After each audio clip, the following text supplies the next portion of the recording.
Hello friends, मैं doctor प्रशांत त्रिपाठी प्रयागराज उत्तर प्रदेश से।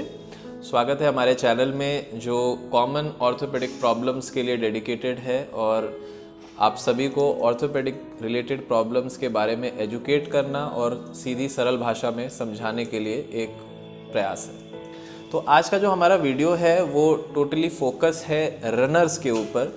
हमारे जो एथलीट्स हैं या फिर ऐसे लोग हैं जो ऐसे एग्ज़ाम्स के लिए प्रिपेयर कर रहे हैं जिसमें फ़िज़िकल का बहुत इम्पोर्टेंस है, रनिंग का इम्पोर्टेंस है।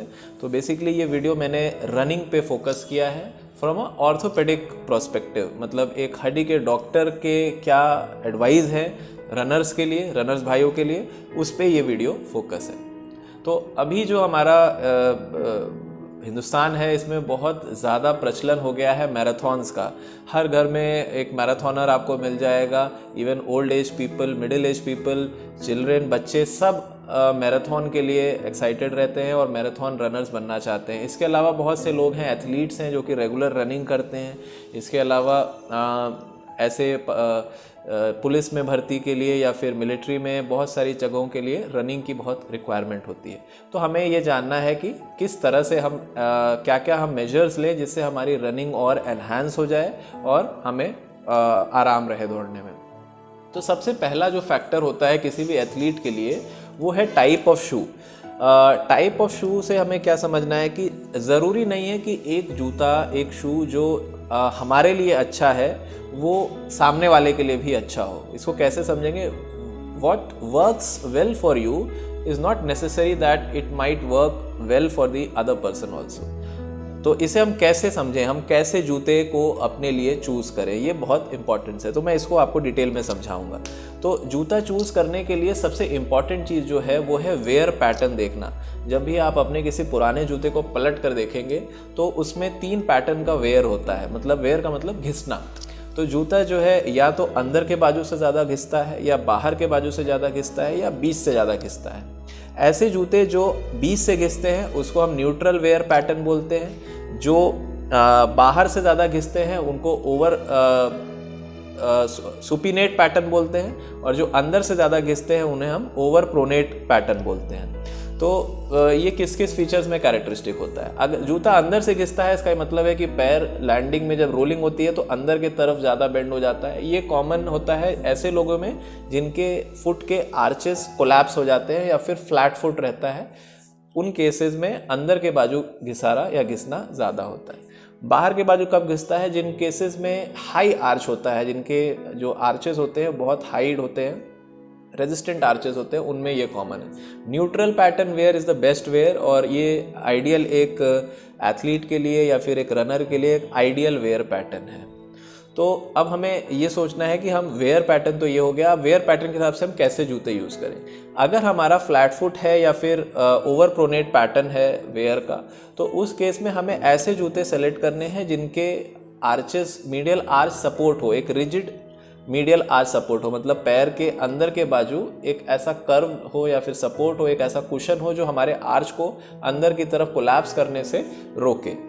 इसके अलावा जो हाई आर्च वाले हैं, जो सुपिनेटर आर्च वाले हैं, उनको good padded shoes, routine shoes work करते हैं। न्यूट्रल वेयर पैटर्न के लिए कोई भी जूते अच्छी क्वालिटी के वर्क करेंगे। अब हमें समझना है कि शूज़ की जो है कुशनिंग के हिसाब से कैसे वेरी करता है। तो अगर आप देखेंगे कि कोई भी एक जूता है उसका जो कुशन है, अगर एक एवरेज गुड कुशन शूज़ है तो उसका वेट कुशन के होने के कारण लगभग पर शू अगर आप देखेंगे तो अराउंड 250-200 ग्राम्स का डिफरेंस आता है। तो अगर आप एक पेयर के लिए देखेंगे तो around 500 grams, that means half a KG. तो अगर आप इमेजिन करिए कि किसी रनर का अगर 180 कैडेंस है तो इसका ये मतलब है कि वो 15 मिनट्स में आराम से एक 5 किलोमीटर का रन करेगा। तो इसमें लगभग उसके जो स्टेप्स आएंगे that will be somewhere touching around 2700 steps. तो 2700 स्टेप्स लेने में हर बार हम आधा किलो पैर पे ज़्यादा वजन लेकर के चलेंगे। तो ये एक एथलीट के लिए ये एक नॉर्मल चीज़ हो सकती है कि कोई दिक्कत नहीं, हमें कुशन अच्छा मिल रहा है, थोड़ा वज़न ज़्यादा होगा, हमें फ़र्क नहीं पड़ेगा। वही एक दूसरे एथलीट के लिए हैवी वेट होने के कारण या ज़्यादा वजन होने के कारण उनका जो परफॉर्मेंस है, जो उनकी स्पीड होती है वो गिर जाती है। तो मैंने जैसे पहले भी बोला था कि what works for us not necessary will work for everyone. जो हमारे लिए काम कर रहा है ज़रूरी नहीं है वो सबके लिए काम करे। तो बहुत नेसेसरी है कि कोई भी जूते को जो है आप एक बार ट्राई करेंगे, आप उसके साथ मतलब एडजस्ट होएंगे और फिर आप अपने लिए एक बेटर शू चूज़ कर सकते हैं। और वेयर पैटर्न का इसमें चूज़ करने में बड़ा अच्छा रोल है। फिर होता है जूते की लाइफ कितनी होती है एक शू की। रूटीन शूज़ की मेरे हिसाब से 200 to 300 किलोमीटर्स की एक लाइफ होती है। उसके बाद अगर हम उसको कंटिन्यू करते हैं यूज़ करना तो दो डिसएडवांटेज होते हैं। पहला, उसका कुशन का लॉस हो जाता है, तो हमें हर एक लैंड पे एक जर्क या फिर प्रेशर ज़्यादा आता है, जिसके कारण हमें हील पेन या फिर फोरफुट पेन शुरू हो जाता है और हमारा परफॉर्मेंस गिरता है। दूसरी चीज़, कुशन कम होने के कारण कई बार हमारे स्पीड और एथलेटिक एक्टिविटी पर भी इफ़ेक्ट पड़ता है। तो आप शू की एज पर भी बहुत ध्यान दें कि उसका वेयर कितना हुआ है और उस हिसाब से कंटिन्यूअस पैटर्न में अपने शूज़ को फेरबदल आप करते रहें। अब सेकंड जो इम्पॉर्टेंट फैक्टर है जो एक रनर्स को ध्यान रखना है, वो है अपने जो बिल्डअप आप कर रहे हैं किसी भी रन के लिए, मैराथन के लिए, आप एक स्लो बिल्डअप पैटर्न रखिए। आप मतलब एक ही दिन में आप ना कोशिश करें कि हम जैसे ऑल ऑफ अ सडन आपने अचानक से स्प्रिंट कर लिया या फिर ऑल ऑफ अ सडन हमने एक लंबी दौड़ कर ली। ऐसा नहीं करना है। हमें स्लोली उस एक पर्टिकुलर डेट के लिए या फिर एक पर्टिकुलर रन के लिए अपने आप को बिल्डअप करना है। इसके अलावा हमें बॉडी वेट एक्सरसाइजेज में अपर बॉडी एक्सरसाइजेज भी होते हैं और लोअर बॉडी एक्सरसाइजेज भी होते हैं। तो हमें बॉडी वेट एक्सरसाइजेज को अपने रूटीन में लाना है। अगर हम जिम नहीं जा पा रहे हैं, कई लोगों के दिमाग में ये रहता है कि अगर हम जिम जाते हैं तो हमारी रनिंग बैडली इफेक्ट होती है क्योंकि हमारी बॉडी की फ्लेक्सिबिलिटी कम हो जाती है। लेकिन ऐसा कुछ नहीं है। जब भी आप दौड़ते हैं, दौड़ने में आपके बोन्स, लिगामेंट्स, कार्टिलेज सबके लिए एक डायनेमिक स्टेबलाइजर होते हैं आपकी मसल्स, जो आप उन सबको एक कुशन देती हैं। तो अगर आपकी मसल कमज़ोर है और मसल प्रॉपर वे में टोन्ड अप नहीं है तो आपको दौड़ने में कभी भी वो सेटिस्फैक्शन नहीं आएगा। तो आपको ज़रूरी है कि आप जो है अपर बॉडी और लोअर बॉडी ओरिएंटेड आप बॉडी वेट एक्सरसाइजेज एटलीस्ट करें। और अगर आप जिम भी जाते हैं तो I don't think it has any deleterious effect as such. मतलब हैवी वेट एक्टिविटीज़ में हो सकता है but normal body weight exercises में कोई प्रॉब्लम नहीं होनी चाहिए। तो कौन कौन सी बॉडी वेट एक्सरसाइजेज कर सकते हैं? आप स्क्वाट्स कर सकते हैं। स्क्वाट्स तरह तरह के, जैसे बल्गेरियन स्प्लिट स्क्वाट हो गया, रूटीन स्क्वाट्स हो गए, आप सूमो स्क्वाट्स कर सकते हैं अपने इनर थाइज को मजबूत करने के लिए। इसके अलावा लंजेस कर सकते हैं, upper body exercises, routine pushups, ये सारी चीज़ें, बैक की एक्सरसाइजेज, ये सब हमारा एक अच्छा पोस्चर मेंटेन करने में हेल्प करती है। तो अब बात होती है पोस्चर की। पोस्चर का भी बहुत बड़ा इंपॉर्टेंस है। आप जब रनिंग करते हैं आपको अपनी बॉडी को बिल्कुल स्ट्रीमलाइन करना है और कोशिश करना है जो आपके हाथ का मूवमेंट हर रन में आ रहा है वो एक आप जैसे एक अंदर से आप एक विजुलाइज कर लें कि आपकी बॉडी को चीरती हुई एक लाइन जा रही है और कोशिश करें कि जब आप दौड़ रहे हो तो आपके हाथ इस मिड लाइन को क्रॉस ना करें और एक टैंडम मोशन में आप दौड़ें।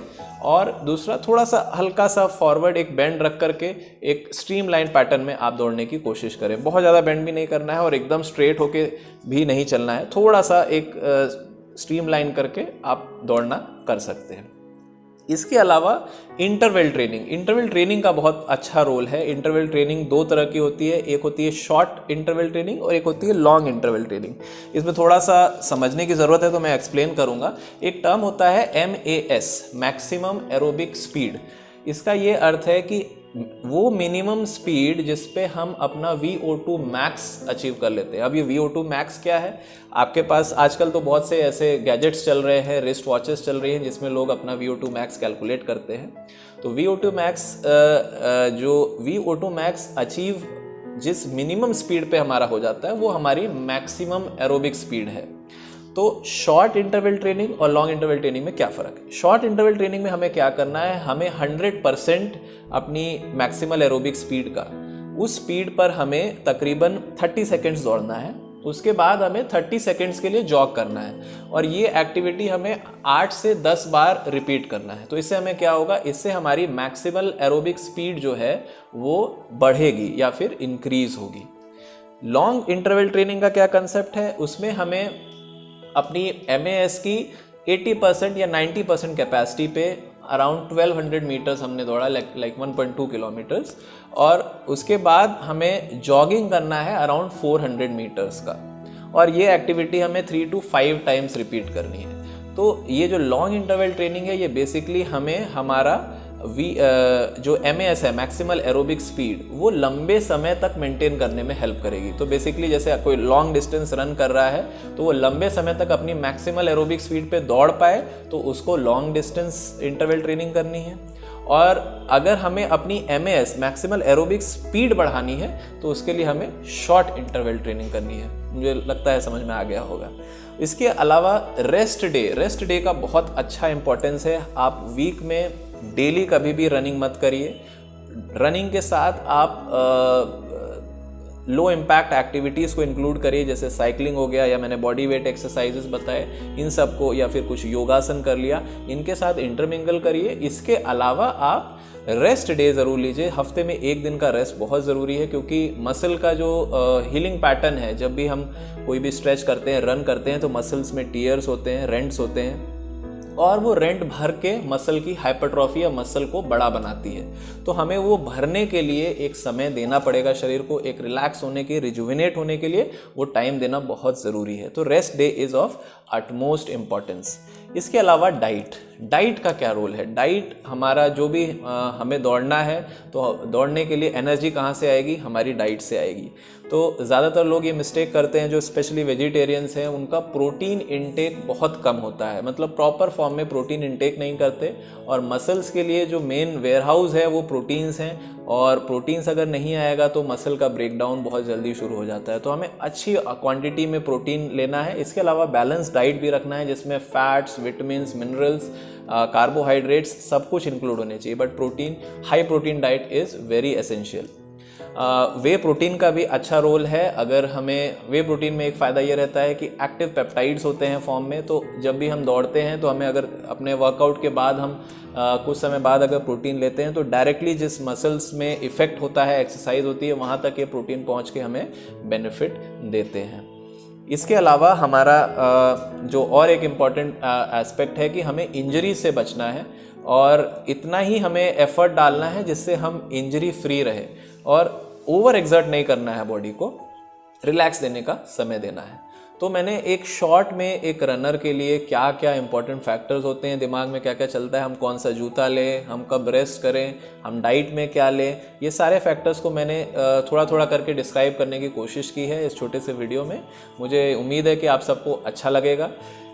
हर एथलीट भाई के लिए या फिर बहन के लिए, जो लोग रनिंग कर रहे हैं, तैयारी कर रहे हैं, उन्हें कोई भी इससे रिलेटेड प्रश्न है, कुछ पूछना है, तो हमें कमेंट सेक्शन में पूछ सकते हैं, या फिर वीडियो के एंड में व्हाट्सएप नंबर है, उस पर आप हमें सेंड करके क्वेश्चंस पूछ सकते हैं। इवन ऑनलाइन कंसल्टेशन भी ले सकते हैं। तो मैं आशा करता हूँ ये वीडियो अच्छा लगा होगा।